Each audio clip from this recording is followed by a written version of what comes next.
జనగాం జిల్లా రఘునాథపల్లి మండలం బానాజ్పేట గ్రామ సర్పంచ్ గైని శ్రీనివాస్ గారు మనతో ఉన్నారు. ఇక్కడ టీఆర్ఎస్ పార్టీ నుంచి గెలిచడం జరిగింది. మరి ఇక్కడ వాస్తవం అయితే కాంగ్రెస్ పార్టీ అధికారంలో ఉంది. ఇక్కడ 6 గ్యారంటీలు కానీ 99 రోజుల ప్రణాళికల్లో భాగంగా ఎట్లాంటి అభివృద్ధి కార్యక్రమాలు ఇస్తారో వారిని తెలుసుకునే ప్రయత్నం చేద్దాం. నమస్తే సార్. సార్, ఇక్కడ ఎట్లా ఉంది ఈ 99 రోజుల ప్రణాళికలో భాగంగా అభివృద్ధి కార్యక్రమాలు ఏం జరుగుతున్నాయి సార్? ఇక్కడ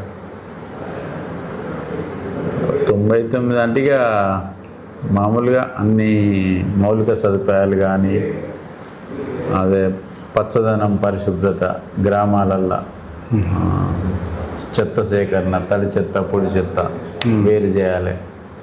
అది అంటే ఇంతకుముందు అలవాటు లేదు, ఇప్పుడు అలవాటు చేయడానికి ప్రయత్నం చేస్తున్నాం. తడి చెత్త, పొడి చెత్త వేరు చేయడానికి 4 రకాల చెత్త అని అంటుండ్రు. మరి అది సాధ్యమవుతుందా లేదా అని చర్చించినాం గ్రామ సభలో. ఇప్పుడే ఈ మధ్యలో దాన్ని అలవాటు చేయడానికి ప్రయత్నం చేస్తున్నాం. సార్, ఇక్కడ నుంచి టీఆర్ఎస్ పార్టీ నుంచి గెలిచి ఇక్కడున్న స్థానిక ఎమ్మెల్యే కాంగ్రెస్లో పోవడం జరిగింది సార్. మీరు ఏ విధంగా భావిస్తున్నారు? మేమంటే చాలా మాకు నష్టమే జరుగుతుంది. ఆయనను నమ్ముకొని మేము కార్యకర్తలం ఎంతో అంకిత భావంతో పనిచేసి ఆయన ఓట్లు వేసి గెలిపిస్తే ఈరోజు అక్కడికి పోవడం వల్ల మాకు చాలా బాధ కలుగుతుంది. అది మళ్ళీ మా గ్రామాలకు అభివృద్ధి నిధులు ఇవ్వడం లేదు. ఆ విషయంలో మేము ఎక్కువ బాధపడుతున్నాం. కడియం శ్రీహరి గారు వచ్చిందా సార్ ఇక్కడ అభివృద్ధి కార్యక్రమాల పైన ఈ గ్రామానికి రావడం జరిగిందంటారు? అభివృద్ధి కార్యక్రమాల మీద రాలేదు ఇప్పటి వరకు. కాకపోతే అంబేద్కర్ విగ్రహం ఓపెనింగ్ కోసం వాళ్ళు అంబేద్కర్ సంఘం వాళ్ళు పిలుపు మేరకు వచ్చిపోయాడు గ్రామానికి. అంతే అభివృద్ధి కార్యక్రమాలకి ఏం రాదు సార్. ఇక్కడ నుంచి వాళ్ళ కూతురు కూడా ఎంపీగా పనిచేస్తున్నారు సార్. మరి ఎంపీ నిధుల ద్వారా ఈ గ్రామానికి అభివృద్ధి ఏమైనా జరుగుతుందంటారా? ఏం లేదు ఇప్పటివరకు అయితే ఏం లేదు అభివృద్ధి కార్యక్రమాలు లేదు. సీసీ రోడ్లు కానీ డ్రైనేజ్ వ్యవస్థ ఏ విధంగా జరుగుతుంది? ఏం లేదు. గ్రామ పంచాయతీ నిధులే వచ్చినాయి, 15th ఫైనాన్స్. ఆ నిధుల నుండే డ్రైనేజ్ నిర్మాణం గిట్లా చేస్తున్నాం. అంటే ఇక్కడ చాలా మంది ఇంకుడు గుంతలు కావాలంటున్నారు సార్. ఇంకుడు గుంతలు ఏర్పాట్లు ఏమైనా చేస్తారు? దాదాపు ఇంకుడు గుంతలు ఈ గ్రామంలో 90% కట్టే ఉన్నాము. ఇంకా ఒక 10% అట్లా బ్యాలెన్స్ ఉంటే మిగతా ఆ పనులు కూడా పూర్తి ఇంకుడు గుంతలు కట్టియాలనుకుంటున్నాం. అవి కొంతకాలం వరకే పనిచేస్తున్నాయి. తర్వాత వాటర్ ఫ్లో ఎక్కువైనాక నీరు పైకి వస్తుంది. సార్, ఇక్కడ గతంలో తాటికొండ రాజయ్య గారు ఉప ముఖ్యమంత్రిగా కూడా చేసడం జరిగింది సార్. ఎట్లా ఉంది అభివృద్ధి కార్యక్రమం? అప్పుడు ఎట్లా చేసారు సార్? ఇక్కడ ఇక ప్రభుత్వం ద్వారా వచ్చిన నిధులతోటి వచ్చిన కార్యక్రమాలతో చేసిండు, అభివృద్ధి జరిగింది. వచ్చిన నిధులతోటి అభివృద్ధి జరిగింది. ఇప్పుడు 6 గ్యారంటీలు ఎట్లా అమలు అవుతున్నాయి సార్? 6 గ్యారంటీలు అంటే ఇక 6 గ్యారంటీలు అంటే ఇక గవే కదా. ఇక బస్సు సౌకర్యం ఒకటి, మహాలక్ష్మి పథకం రాలే కదా, రాలే. రేషన్ బియ్యము, అదే ఇక గ్యాస్ కరెంటు నడుస్తుంది. ఇక 6 గ్యారంటీల పథకం. సీసీ రోడ్లు కొన్ని అసంపూర్తిగా ఉన్నాయంటున్నారు సార్ ప్రజలు. ఎట్లా? సీసీ రోడ్లు కావాలి, మా గ్రామానికి అవసరం. నిధులు లేవు. నిధులు లేక ఎదురు చూస్తున్నాం, ప్రయత్నం చేస్తున్నాం. కలెక్టర్ గారిని కలవడం జరిగింది. ఎన్ఆర్ఈజిఎస్ ఇప్పుడు బీబీ రామ్జీ మార్చబడింది. ఆ నిధులకి వెళ్ళి కూడా ప్రయత్నం చేయడానికి అది చేస్తున్నాం. సార్, ఇక్కడ విద్యా వైద్యం ఏ విధంగా అందుతుంది సార్? విద్య బాగానే ఉంది. మాది ఉన్నత పాఠశాల, ప్రాథమిక పాఠశాల సౌకర్యంగానే ఉంది. 20-25 సంవత్సరాల క్రితం ఉన్నత పాఠశాలగా మార్చుకున్నాము. బాగానే ఉంది. వైద్యం కూడా ప్రాథమిక పాఠశాల మా గ్రామం వరకు బాగానే ఉంది, పర్వాలేదు. సార్, ఇక్కడ లైబ్రరీలో ఎలాంటి బుక్కులు ఇక్కడున్న నిరుద్యోగ యువతకి అందిస్తున్నారు సార్? గ్రంథాలయం ఉంది, మాకు శాశ్వత భవనం ఉంది. అందులో పుస్తకాలు కూడా ఒక 500 నుండి 1000 పుస్తకాలు ఉన్నాయి. చాలా విజ్ఞానవంతమైన పుస్తకాలు ఉన్నాయి. అవి మా పిల్లలు కూడా చదవడానికి మేము ఇంతకుముందు ఏం జరిగిందో ఇప్పుడు నేను చాలా శ్రద్ధ తీసుకొని దాన్ని కొంచెం ఎంకరేజ్ చేసి పిల్లలు పుస్తకాలు, పేపర్లు చదివే విధంగా ప్రయత్నం చేద్దామని నేను అనుకుంటున్నాను. సార్, నిరుద్యోగ యువతకి ఉపాధి ఏ విధంగా ఉంది సార్? ఇక్కడ జాబ్ మేళ ద్వారా ఏమన్నా ఉద్యోగ కల్పన ఏర్పాట్లు చేస్తున్నారా? ఇక్కడ మన గ్రామాలలో ఏముంటుంది కానీ ఈ మధ్యలోనే మాకు ఒక గ్రామం ఆనుకొని ఒక 3 కిలోమీటర్ల దూరంలో ఒక సీడ్ ఉత్పత్తి కంపెనీ పడ్డది.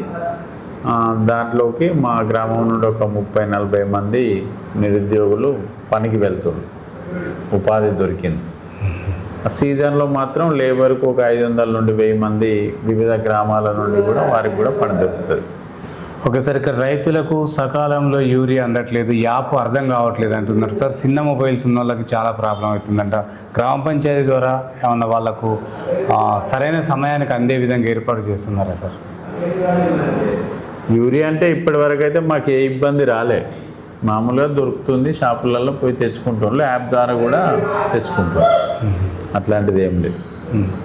సార్ ఇక్కడ సాగునీరు త్రాగునీరు ఏ విధంగా అందుతుంది సార్? సాగునీరు కాలువ దేవాదులకు నీరు వస్తే గ్రౌండ్ వాటర్ పెరిగి బోర్లు పుష్కలంగా ఇస్తాయి. వాక్ కూడా పోతుంది మా ఊరిని అనుకొని, వాక్ ఒక చెక్ డ్యామ్ నిర్మాణం చేసినాము. అట్లా మాకు నీరు పుష్కలంగానే ఉంటుంది వర్షాలు పడితే. త్రాగునీరు విషయానికి వస్తే మేము బాల వికాస సంస్థ నుండి వాటర్ ప్లాంట్ పెట్టుకున్నాము ఒక 20 సంవత్సరాల క్రితమే. ఆ వాటర్ ప్లాంట్ ద్వారా మేము త్రాగునీరు తాగుతున్నాం. సార్ గ్రామంలో వీధి కుక్కలు కానీ కోతుల బెడత నుంచి మీరు ఎట్లాంటి చర్యలు తీసుకోబోతున్నారు? వీధి కుక్కలు విపరీతం అయిపోయినాయి. అవి ఏమన్నా పట్టిద్దామంటే కేసు అవుతుంది అంటుండ్రు, దానికి ఏం చేయలేకపోతున్నాం. కోతుల విషయానికి వస్తే మాత్రం ఇంతకుముందు మేము గ్రామ ప్రజలందరి సహకారంతో కోతులను పట్టించేటోళ్ళని పిలిచి ఒక దఫా కోతులను పట్టించి అడవులలోకి పంపడం జరిగింది. మళ్ళీ మేము బయటికి పంపిన తర్వాత వేరే ఊరు నుండి కూడా కొన్ని కోతులు వచ్చినాయి. ఇప్పుడు సమస్యగానే ఉంది, మళ్ళీ కోతులు కుక్కలు గ్రామానికి ఒక సమస్యగానే ఉన్నది. సార్ మహిళా భద్రత కొరకై మీరు ఎట్లాంటి ఏర్పాటు చేస్తున్నారు? అంటే మహిళా ఉపాధి ఏమన్నా కల్పిస్తున్నారా? కుటుంబిషన్లు అట్లాంటివి ఏమన్నా ఏర్పాటు చేస్తున్నారా? కుటుంబిషన్లు అంటే ఈ మధ్యలోనే కుటుంబిషన్ ట్రైనింగ్ ఇచ్చేటోళ్ళు వచ్చిండ్రు. ఒక 30-40 మంది పిల్లలు ట్రైనింగ్ తీసుకొని శిక్షణ పొందిండ్రు. అట్లా వస్తే మేము అట్లా ఎంకరేజ్ కూడా చేసి వాళ్ళకి సౌకర్యం కూడా కల్పిస్తున్నాం. సార్ ఇక్కడ వైద్యం ఏ విధంగా అందుతుంది సార్? ఎందుకంటే ఇప్పుడు వర్షాకాల సీజన్ వచ్చింది, అనేకమైన రోగాలు అంటువ్యాధులు కానీ రకరకాల జబ్బున బారిన పడకుండా మీరు ఎలాంటి జాగ్రత్తలు తీసుకుంటున్నారు? మేమంటే ఇప్పుడు గ్రామంలో వీధులలో గడ్డి మందు తీసుకొచ్చి స్ప్రే చేయాలనుకుంటున్నాము. ఫస్ట్ గడ్డి మందు వనుకొచ్చి స్ప్రే చేసి గడ్డి చనిపోయిన తర్వాత దోమల మందు స్ప్రే చేయించి మోరీలను శుభ్రంగా మట్టి ఎత్తిపోసి చెత్త ఈ ప్లాస్టిక్ డబ్బాలు అవి వేయడం వల్ల కొద్దిగా పేరుకపోతాయి కాబట్టి వెంటనే వాటిని క్లీన్ చేయాలనుకుంటున్నాను, చేసి లేకుండా చేయాలనుకుంటున్నాను. సార్ నూతన పెన్షన్ లబ్ధిదారులు ఎన్ని అప్లికేషన్స్ వచ్చినాయి సార్? మా దగ్గరికి నూతన పెన్షన్ అంటే ఒక 100 దాకా రావచ్చు దాదాపు పెన్షన్స్ అన్నీ కలిపి. వికలాంగులై కానీ ఓఏపీ వితంతు అన్నీ కలిపి 100 ఉంటాయి. మా గ్రామాన్ని ఆనుకొని ఆమ్లెట్లు ఉంటాయి, అక్కడ పిట్టలగూడెం, ఇక్కడ ఇవి. ఓకే సార్ ఇక్కడ సీసీ కెమెరాలు ఏమైనా సీసీ కెమెరాలు ఏర్పాటు చేసినాం ఇంతకుముందే, కానీ అవి పనిచేయట్లేదు. అవి రిపేర్ చేయాలనుకుంటాను, ప్రయత్నం చేసి వాటిని ఏమన్నా బాగు చేయాలనుకుంటున్నాను. ఎన్ని పడతాయి సార్ ఇంకా? అంటే దాతలు ఎవరన్నా ఉన్నారా? దాతల సహకారంతో సీసీ కెమెరాలు పెట్టినాం. పెట్టిన కెమెరాలే వినియోగంలో లేవు, అవి వినియోగంలోకి తెచ్చుకోవాలనుకుంటున్నాం. ఎన్ని పడతాయి సార్ విలేజ్ మొత్తం? విలేజ్ అంటే 100 వరకు పడతాయి. 100 వరకు భద్రత సౌకర్యం ఏర్పడుతుంది. సార్ ఇక్కడ ముఖ్యంగా బెల్ట్ షాపులు కూడా ఉన్నాయని తెలుస్తుంది సార్. ఇక్కడ యువత మొత్తం కూడా తాగుడుకు మద్యానికి బానిసలు అవుతున్నారని తెలుస్తుంది. బీర్ సీసాలు తాగి రోడ్ల మీద వేయడం, రైతు పొలాలలో వేయడం కూడా జరుగుతుందని ఇక్కడ ఉన్న యువత చెప్తున్నారు సార్. మహిళలు కూడా భయపడుతున్నారు. మరి వాళ్ళకు అవగాహన సదస్సులు ఏమైనా ఏర్పాటు చేశారా? బెల్ట్ షాపుల వాళ్ళకి నోటీసులు ఇవ్వడం ఏమన్నా జరిగిందా సార్? ఈ మధ్యలో మేము మహిళా సంఘాలతో ఒక తీర్మానం పెట్టినాము. వాళ్ళది ప్రతి నెల అంటే ఇయర్లీ ఒకటి మీటింగ్ అయ్యింది, సంవత్సరానికి ఒకటి. వాళ్ళ అభిప్రాయం తెలుసుకున్నాము, వాళ్ళు వద్దని చెప్పిండ్రు. దాని ప్రకారం మేము గ్రామ పంచాయతీ తీర్మానం ఇట్లా తీసుకొని పూర్తిగా మానిపించడానికే ప్రయత్నం చేయాలని అనుకుంటాను. మద్యం షాపు సాధ్యమవుతుందా సార్? అట్లా సాధ్యమవుతుందా కాదా అదే, కానీ మన వంతు ప్రయత్నం చేద్దామని ఒక ఆలోచన. సార్ ఇక్కడ భూ సమస్యలు కూడా చాలా ఉన్నాయని తెలుస్తుంది సార్. మరి భూభారతి ద్వారా ఆ సమస్యలు ఏమైనా కొలికొచ్చాయి? మా దగ్గర భూ సమస్యలు ఏం లేవు, అప్పుడే సాదా బైనామా కింద దాదాపు అయిపోయినాయి. 95-97% అయిపోయింది. ఉంటే ఓ 2-3% ఉంది అంతే. ఆ 2-3% కూడా ఇప్పుడు భూభారతిలో అవకాశం ఇస్తే అది కూడా అయిపోతుంది. భూ సమస్యలు గొడవలు అట్లాంటివి ఏం లేవు గ్రామంలో. సార్ ఇక్కడ అంటే బావుల దగ్గరికి వెళ్ళే కొన్ని డొంకలు రిపేర్లు చేయాలి, అని అంటున్నారు సార్. అది ఉపాధి హామీ ద్వారా ఏమన్నా సాధ్యమవుతుంది? బావుల దగ్గరికి అన్ని చేన్ల వరకు బాటలు ఉన్నాయి మా గ్రామంలో.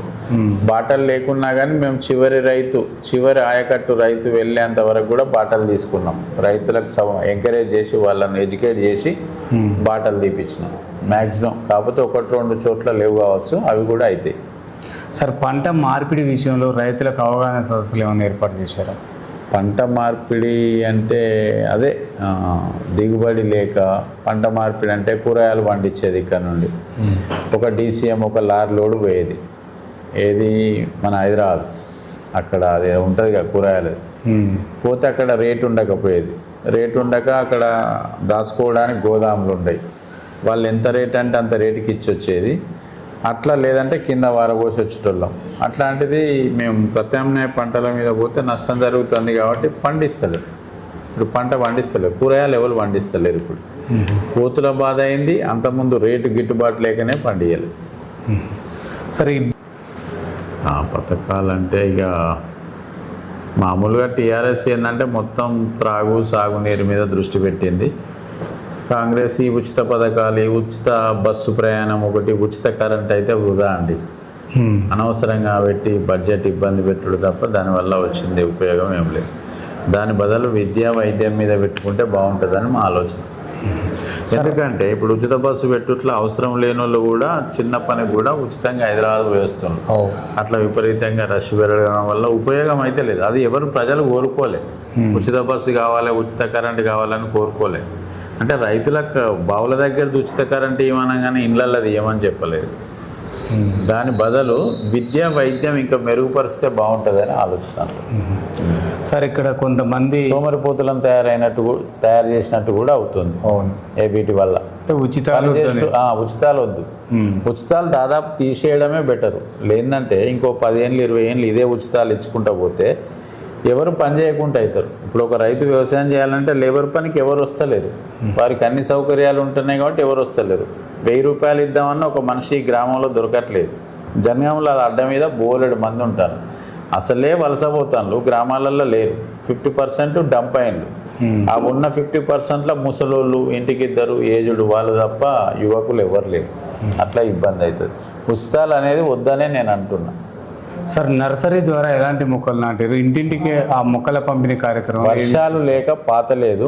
ఇవాళనే మొన్న వర్షం పడితే కొన్ని వాతినము, ఇవాళనే మళ్ళా పాతాను. కానుగు చెట్లు, పూల చెట్లు, 5-6 రకాల చెట్లను పెంచినాం. మేమే పెంచి ఇక్కడ వాతుకుంటాం. ఒకసారి ఇక్కడ కొంతమంది యువతకి ఈ బైక్ పైన రేసింగ్ చేసడం కానీ, ఆ హెల్మెట్ లేకుండా తిరగడం, ఇట్లాంటి వాటిపైన పోలీసు వాళ్ళ ద్వారా అవగాహన సదస్సులు ఏర్పాటు చేసినాం. మొన్ననే డ్రగ్స్ మీద కూడా దాన్ని ఎడ్యుకేట్ సదస్సు పెట్టి బ్రహ్మాండంగా చేసినారు. పాటలు వాటి ద్వారా సందేశం బ్రహ్మాండంగా ఇచ్చినారు పోలీసు వాళ్ళు. నూతన మార్పు ఏమన్నా పడుతుందా సార్? అంటే గంజాయికి అన్ని గ్రామాలలో యువత బానిస అవుతుంది. అందులో భాగంగా మా గ్రామానికి కూడా బానిస ఎవరో ఒకరు నెట్వర్క్ నడుస్తుంది. ఈ మధ్యలో రేవంత్ రెడ్డి ప్రభుత్వం సీరియస్గా ఈగల్ టీమ్ అని పెట్టినాక కొంచెం కంట్రోల్ అవుతుందని నేను అనుకుంటున్నాను. నాకు అనిపిస్తుంది కొంచెం మార్పు వచ్చిందని. అంటే వెంటనే దాన్ని కంట్రోల్ చేయడం అంటే సాధ్యమవుతుందా లేదా కానీ మంచి నిర్ణయం వారు తీసుకున్నది అయితే మంచి నిర్ణయము, కఠినమైన నిర్ణయం. కాకపోతే దీన్ని ఇట్లనే కంటిన్యూ కొంతకాలం చేస్తే మొత్తం తగ్గుముఖం పట్టే అవకాశం ఉండదు. కానీ ప్రమాదకర స్థాయిలోకి వెళ్ళిపోతుంది సమాజం దాన్ని కంట్రోల్ చేయకపోతే. ఒక గ్రామాలల్లో మానవులు మంచోళ్ళు రోడ్ల మీద తిరిగే పరిస్థితి ఉండదు. గంజాయి తాగినోడు, తాగుబోతులు తిరిగేటోళ్ళు తప్ప మంచోడు తిరిగే పరిస్థితి ఉండదు. ఇంకో 10 ఏళ్ళు అయితే వదిలిపెడితే. రాష్ట్ర ప్రభుత్వం నుంచి నిధులు రావట్లేవు అంటున్నారు సార్, మరి వాస్తవం అంటారు? రాష్ట్ర ప్రభుత్వం నుండి ఏమి నిధులు రావట్లేదు గ్రామ పంచాయతీలకు. ఒక 15th ఫైనాన్స్ ఇప్పుడు సెంట్రల్ ఫండ్స్ తప్ప రాష్ట్రం నుండి రావట్లేదు. ప్లస్ గ్రామ పంచాయతీ ఫండ్స్ కూడా మాకు తీసుకునే అధికారం లేకుంటున్నది. ఇప్పుడు మేము ఇక్కడ వసూలు చేసిన డబ్బులు కనీస గ్రామ పంచాయతీలు వాళ్ళు ఖర్చు చేసుకునే విధంగా మొన్న మంత్రివర్గంలో ఏదో చేసిండ్రు. దాన్ని ఇంకా అమలు పరచలే. దాన్ని అమలు పరచాలి. ఇప్పుడు నువ్వేమి ఇవ్వకున్నా మంచిది. ఇక్కడ వసూలు చేసిన ట్యాక్సీలు మా అవసరాల కన్నా మేము ఖర్చు పెట్టుకునే విధంగా వదలాలి. మరి అభివృద్ధి ఎట్లా సాధ్యమవుతుంది సార్? సాధ్యం కాదు. అభివృద్ధి నిధులే లేవా, అభివృద్ధి చెయ్యి, ఇది మార్పు తీసుకురావాలి, గ్రామాలలో ఇది చేయాలి అది చేయాలని ఎన్నో రోజుకో కార్యక్రమాలు ఎక్కువ వస్తున్నాయి, కానీ సాధ్యం కాదు. నువ్వు నిధులు ఇస్తేనే సాధ్యం అవుతుంది, ఉట్టిగా చేయాలంటే సాధ్యం కాదు. సార్ తడి చెత్త పొడి చెత్త కార్యక్రమం ఏ విధంగా జరుగుతుంది సార్? అదే ఇంకా ఇప్పుడే అలవాటు చేస్తున్నాము, అది సాధ్యమవుతుందా లేదా చూడాలి. 4 రకాలు అంటుండ్రు. ఒక తడి చెత్త పొడి చెత్త అయితే వేరు చేసి చేయగలుగుతాం, కానీ అందులో 4 పెట్టిండ్రు. 4 రకాల సాధ్యమవుతుందా లేదా చూడాలి. మరి అదే మరి ట్విన్ సిటీ నగరాలలో చేస్తుందా అది నాకు అర్థం కాలేదు. మరి ఇక్కడ గ్రామాలలో సాధ్యమవుతుందా లేదా? గ్రామ పంచాయతీ సిబ్బంది పనితీరు ఏ విధంగా ఉంది? సిబ్బంది కొరత ఏమైనా ఉందా సార్? గ్రామ పంచాయతీ సిబ్బంది పనిచేయడానికి మనుషులే దొరుకుతలేరు. అంతకుముందు ఉండిరి, ఇప్పుడు 2 మహిళలు ఉండిరు. ఒక ఆమె చేత కాకుండా అయితే అయిపోయింది, ఒక ఆమె ఉంది, ఆమె పేషెంటు, ఇంకో అతను ఉన్నాడు. కొంచెం ఇబ్బందే ఉంది. గ్రామాలలో ఎవరినన్నా అపాయింట్ చేద్దామన్నా ఎవరు దొరికే పరిస్థితి లేదు, ఈ పనికి రావట్లేదు. మైనసే, అట్లా ఇబ్బంది గ్రామాలలో. సరే, మీ పాలక వర్గంలో వార్డు మెంబర్ల పనితీరు కానీ సర్పంచ్ గారి పనితీరు ఏ విధంగా ఉంది సార్? మీకు అభివృద్ధికి సహకరిస్తున్నారా? అభివృద్ధి చేస్తామంటే సహకరిస్తున్నారు, అట్లా ఏ ఇబ్బంది లేదు. మా పాలకవర్గం కూడా, పాలకవర్గంతో ఏ ఇబ్బంది లేదు నాకు. సార్, గ్రామ సభలో మేజర్ సమస్య ఏం మీ దృష్టికి వచ్చింది, దాన్ని ఎలా పరిష్కరిస్తున్నారు సార్? గ్రామ సభలో మేజర్ సమస్య అంటే మా వాగు ఒక బ్రిడ్జి కట్టాలి, హై లెవెల్ బ్రిడ్జి. అది ఇంతకుముందు 1-2 సార్లు కొట్టుకపోయింది, వాగు ఉధృతంగా ప్రవహిస్తుంది, మేము అటు ఇటు దాటే పరిస్థితి ఉండదు. హై లెవెల్ బ్రిడ్జి కట్టాలంటే మళ్ళీ కిందికెళ్ళే మొన్న పైపులు వేసి చేసిండ్రు, అది మళ్ళీ ఒకటే వాగు కొట్టుకపోయింది. ఇప్పుడు నడిచే పరిస్థితి లేక మొన్న ఒక 5 లక్షలు శ్రీయర్ సార్ పెడితే ఆ కంకర పోసిండ్రు, కంకర పోయడం వల్ల అది నడుస్తున్నాము. అదొకటి మేజర్ సమస్య. గ్రామంలో అంతర్గత సీసీ రోడ్లు కావాలి మేజర్గా, మీరు వస్తుంటే అవపడ్డది కదా, అదొకటి. అంతకుముందు ఏంటంటే మా గ్రామ పంచాయతీకి బిటీ రోడ్లు మంజూరు అయినాయి, విలేజ్ లెవెల్లో సీసీ రోడ్డు వేసేది ఉండే, వాళ్ళు వేయలేదు. వాళ్ళు వేస్తారేమో అనుకున్నాం, ఎందుకు వేయలేదో అర్థం కాలేదు. మిషన్ భగీరథ పైప్ లైన్ల వల్ల ఉన్న ఊళ్ళున్న సీసీ రోడ్లన్నీ పలగొట్టిండ్రు, మళ్ళీ దానికి మళ్ళీ రిపేర్ చేసి ఏం సీసీ రోడ్లు పోయలేదు. అట్లా కొన్ని ఇబ్బందిగా ఉన్నది. ఓకే సార్, శ్రీనివాస్ గారు అభివృద్ధి విషయంలో పార్టీ మారుతాడు అనేది కొంతమంది వినికిడి సార్ గ్రామంలో, వాస్తవమైన? లేదు, పార్టీ మారే ప్రసక్తి లేదు. అక్కడ ఎమ్మెల్యే గారు మారంగా, ఎమ్మెల్యే గారు మారిళ్ళు, ఎమ్మెల్యే గారు కూడా రమ్మని చెప్పిండ్రు, కానీ నేను రాను సార్ అని చెప్పిన. అంటే మారితే అభివృద్ధి నిధులు ఇస్తానన్నాడు, ఇస్తాడు, ఎంతైనా ఇవ్వగలుగుతాడు, కానీ నాకు ఇష్టం లేదు. ఎందుకు సార్? కాంగ్రెస్ పార్టీకి పోవడం ఇష్టం లేదు. స్వాతంత్ర్యం వచ్చిన తర్వాత కాంగ్రెస్ పార్టీ దేశానికి ఎంత ఇబ్బంది పెట్టిందో అనేది నేను ప్రత్యక్షంగా చదివినా చూసిన, అది నా మైండ్కి ఎక్కింది కాబట్టి నాకు ఇబ్బంది అనిపిస్తుంది. నువ్వు మతం ఆధారంగా 2 దేశాలు చేసినావు భారతదేశానికి, దానికి బాధ్యులు మీరే. పాకిస్తాన్, హిందుస్థాన్ అని చేసిండు. మరి ఇప్పుడు మన మతం పరంగానే మన దేశాన్ని రెండు దేశాలు, మన దేశాన్ని 2 దేశాలుగా విభజించినప్పుడు మనది ఎట్లా లౌకిక రాజ్యం అవుతుంది, వాళ్ళది ఎట్లా మత రాజ్యం అవుతుంది? అదొకటి పోయినాక తర్వాత రాజ్యాంగంలో ఎన్నో సవరణలు చేసిండ్రు. మన ధర్మం ప్రకారం, మన ఆచారాల ప్రకారం మన సనాతన ధర్మాన్ని నాశనం చేయడానికి ఎన్నో విపరీతమైన రాజ్యాంగంలో సవరణలు చేసిండ్రు. దానికి నేను పూర్తిగా వ్యతిరేకం. అందుకు నాకు కాంగ్రెస్ పార్టీ అంటే నచ్చదు. అది వాళ్ళు కాంగ్రెస్ పార్టీ ఉన్నప్పుడే ఈ దేశం విడిపోయింది కదా, వాళ్ళే కదా అధికారం తీసుకున్నది. మరి ఇంకెంతకాలం మనం ఇంకా బానిసలు, ఇంకా లౌకిక రాజ్యం అంటాం. లౌకిక రాజ్యం ఉండాలంటే హిందువులు బతుకుండాలి మొదలు. భారతదేశంలో హిందువులు ఉంటేనే లౌకిక రాజ్యం ఉంటుంది. హిందువులు లేకుండా వేరే దేశాలలో ఎన్ని గొడవలు అవుతున్నాయండి. మన దేశం ఎందుకు ఇంత ప్రశాంతంగా ఉంది? మనం ఉన్నాం కాబట్టి ఇంత ప్రశాంతంగా ఉందని నేను అనుకుంటున్నా. ఈ దేశంలో హిందువులు మైనార్టీకి పోతారో ఈ దేశం కూడా అంతే అవుతుంది. అన్ని ప్రపంచంలో అన్ని దేశాలు అట్లనే మారుతున్నాయి, మనం కూడా అంతే. రేపు రోడ్డు ఎక్కి తిరిగే పరిస్థితి ఉండదు కాబట్టి ఆ విషయంలో నేను కాంగ్రెస్ని వ్యతిరేకిస్తాను. కాంగ్రెస్ ఎంతో అభివృద్ధి చేసిందంటారు సార్, పెద్ద పెద్ద ప్రాజెక్టులు కట్టడం కూడా జరిగింది. ఎన్ని ప్రాజెక్టులు కట్టవచ్చు, ఎన్ని అభివృద్ధులు చేయొచ్చు, కానీ దేశంలో ఉండవలసిన సిద్ధాంతం, ధర్మం ఉండాలి మొదలు. నువ్వు ఈ దేశం ఏ ధర్మం ప్రకారం ఇక్కడ నిలబడ్డది భారతదేశం, ఆ ధర్మమే లేనప్పుడు నీకు ఎవరికి కావాలి అభివృద్ధి? ధర్మం పోయినాడు నువ్వు ఉండడానికి ఇక్కడ నీకు నిలవనీడ దొరకదు కదా, నువ్వు ఉండడానికే. మరి ధర్మం లేకుండా చేసినప్పుడు తర్వాత బాధ్యులు ఎవరు? సార్ ఇటీవల జరిగిన సర్ ప్రోగ్రామ్ ఎంతవరకు అభివృద్ధి చెందిందంటారు? సర్ ప్రోగ్రామ్ మంచి సక్సెస్ చేసినాం సార్. మా గ్రామంలో అయితే 100% అందరికీ ఎవ్వరు అర్హులైన ప్రతి ఓటర్ను మేము నమోదు చేసినాం. డబుల్ ఓట్లు ఉంటే తీసేసినాం, చనిపోయిన వాళ్ళే తీసేసినాం. అంటే జెన్యున్ ఓటర్లకు న్యాయం జరిగిందంటారా? 100%. ఎట్టి పరిస్థితుల్లో ఒక్క ఓటు కూడా అన్యాయం జరగకుండా చేసినాం. సార్ ఫైనల్గా మీరు మీ గ్రామ ప్రజలకు ఏం చెప్పాలనుకుంటున్నారు? మీకు ఈ స్థాయికి తీసుకొచ్చి 5 ఏళ్ళు ఒక బాధ్యత ఏర్పాటు చేసిన మీ గ్రామస్తులు. నేను ఇంతకుముందు కూడా 2001 నుండి 6 వరకు సర్పంచ్ చేసినండి. ఓకే. 2001 నుండి 6 వరకు. 1995 నుండి 2001కి ఎంపీటీసీ చేసిన. 2001 నుండి 6 వరకు సర్పంచ్గా. నేను సర్పంచ్గా ఉన్నప్పుడే ఈ గ్రామ పంచాయతీ నిర్మాణం చేసిన. చివరికి 1 నెల రోజులు ఇలా కూర్చున్నా. నేను అప్పటికే నా పీరియడ్ అయిపోయింది, వెళ్ళిపోయింది. ఆ 25 సంవత్సరాల క్రితం నేను చేసిన అభివృద్ధి పనులను చూసే మొన్న ఓట్లు మామూలుగా ఒకసారి గెలిచిన తర్వాత ఇంకోళ్ళు మళ్ళీ గెలవడం కష్టం ఉంది.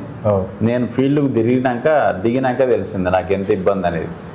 అయితే 2001 నుండి 6 వరకు నేను చేసిన పనులను బట్టే ఈ ప్రజలు మొన్న నాకు ఓటేసి గెలిపించిండు తప్ప వేరే ఏం మ్యాజిక్ లేదు, ఏం లేదు. ఈయన ఆ రోజు చేసిన పనులే, 20 ఏళ్ళ కింద జరిగిన పనులే ఉన్నాయి ఈ గ్రామంలో. ఇంతో అంత అయితే ఆయనే చేయగలుగుతాడని ఒక మంచి సదుద్దేశం మీద చేసిండు. ఓట్లు వేసిండు, గెలిపించినందుకు వాళ్ళకు మాట ఏమి ఇచ్చినా నేను పదవి మీదకి వచ్చిందని నేను అహంకారంతో ఒక సేవకునిగానే పనిచేస్తా. ఈ 5 సంవత్సరాలు ఒక సేవకునిగానే ప్రజలకు ఒక సేవ చేస్తూ అభివృద్ధి పనులు ఏది అవసరం గ్రామానికి, ఏది అవసరం లేదు, ఏది అర్జెంటుగా అవసరం ఆ పనులు చేస్తా అని నేను మాట ఇచ్చిన. దాని ప్రకారమే అదొక ప్రణాళిక ప్రకారం ఈ 5 సంవత్సరాలలో ఆ పనులన్నీ పూర్తి చేస్తా అనే నమ్మకం నాకుంది. సార్ సీనియర్ నాయకుడిగా ఈ గ్రామానికి నూతన ఏముందంటారు సార్? అంటే ఒకటి ప్రణాళిక అంటే నాకున్న ఆలోచన ఒకటి, గ్రామంలో ఈ మద్యం ప్లస్ గంజాయి ఇవి లేకుండా చేయాలని, అంతర్గత సీసీ రోడ్లు, యువకులు ఎవరైనా చదువుకునేటోళ్ళని ఎడ్యుకేట్ చేసి ఉన్నత ప్రభుత్వ ఉద్యోగాల కోసం కోచింగ్ సెంటర్లకు పంపడం, అట్లాంటి హెల్ప్ చేయాలని. అదేవిధంగా ఒకటి హై లెవెల్ బ్రిడ్జ్ ఉంది కదా, ఆ బ్రిడ్జ్ ఒకటి నిర్మాణం చేయాలి అధికారుల దగ్గరికి వెళ్ళి ఏదో రకంగా. ముఖ్యంగా మౌలిక సదుపాయాలు, గ్రామంలో పచ్చదనము, పరిశుభ్రత. మా గ్రామం నుండి 4 రోడ్లు ఉన్నాయి 4 గ్రామాలకు. ఆ రోడ్ల వెంట కూడా చెట్లు పెంచి పచ్చదనాన్ని పెంచాలని, స్వచ్ఛ భారత్, స్వచ్ఛ గ్రామంగా చేయాలని నా ఆలోచన. సార్ ఫైనల్గా ప్రతిపక్షం నుంచి ఇది సాధ్యమైంది అంటారా సార్? సాధ్యమవుతుందనే నేను అనుకుంటున్నాను. నమ్మకం ఉంది నాకు. అంటే మనకున్న అవగాహన మేరకు, నాకున్న సంబంధాల మేరకు, నాకున్న జ్ఞానం వరకు అధికారుల చుట్టైనా తిరిగి, అధికార పార్టీ వాళ్ళు ఎంత కాదన్నా రావాల్సిన ఫండ్స్ కొన్ని వస్తూనే ఉంటాయి. కొన్ని ఇవ్వవలసిన ఎమ్మెల్యే గారు ఇవ్వకపోవచ్చు, కానీ ఇవ్వకపోయినా అభివృద్ధి అయితే ఆగదని నేను అనుకుంటున్నాను. 100% చేస్తానని నాకు నమ్మకం ఉంది. Okay sir, thank you sir. చూస్తున్నానండి మీ తెలుగు టీవీ. మరో వ్యక్తితో మేము ముందుకు వస్తున్నాం. మంచిది.